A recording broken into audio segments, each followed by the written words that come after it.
বেণীমাধব, বেণীমাধব, তোমার বাড়ি যাব।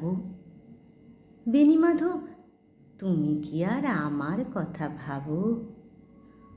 বেণীমাধব, মোহনবাসী তমাল তরুমূলে বাজিয়েছিলে, আমি তখন মালতী স্কুলে ডেস্কে বসে অঙ্ক করি। ছোট্ট ক্লাস ঘর, বাইরে দিদিমণির পাশে দিদিমণির বর। আমি তখন নবম শ্রেণী, আমি তখন শাড়ি। আলাপ হলো বেণীমাধব সুলেখাদের বাড়ি। বেণীমাধব, বেণীমাধব লেখা পড়ায় ভালো, শহর থেকে বেড়াতে এলে। আমার রং কালো, তোমায় দেখে এক দৌড়ে পালিয়ে গেছি ঘরে। বেণীমাধব, আমার বাবা দোকানে কাজ করে। কুঞ্জে অলি গুঞ্জে তবু ফুটেছে মঞ্জরি। সন্ধেবেলা পড়তে বসে অঙ্কে ভুল করি।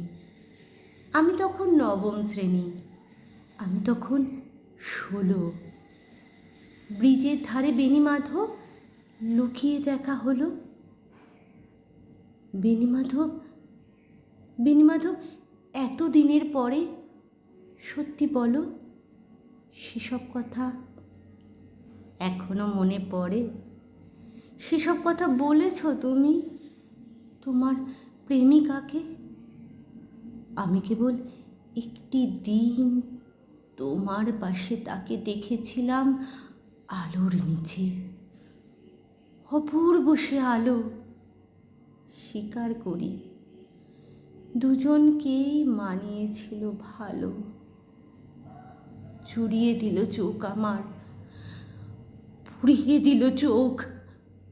বাড়িতে এসে বলেছিলাম ওদের ভালো হোক। রাতে এখন ঘুমাতে চাই একতলার ঘরে। মেঝের উপরে বিছানা পাতা, জ্যোৎস্না এসে পড়ে। আমার পরে জীবন ছিল চোরাপথের বাঁকে মিলিয়ে গেছে। জানি না আজ কার সঙ্গে থাকে। আজ জুটেছে, কাল কি হবে? কালের ঘরে শনি আমি এখন এপাড়া সেলাই দিদিমণি। তবু আগুন, বেণীমাধব, আগুন জ্বলে কই? কেমন হবে আমিও যদি নষ্ট মেয়ে হই?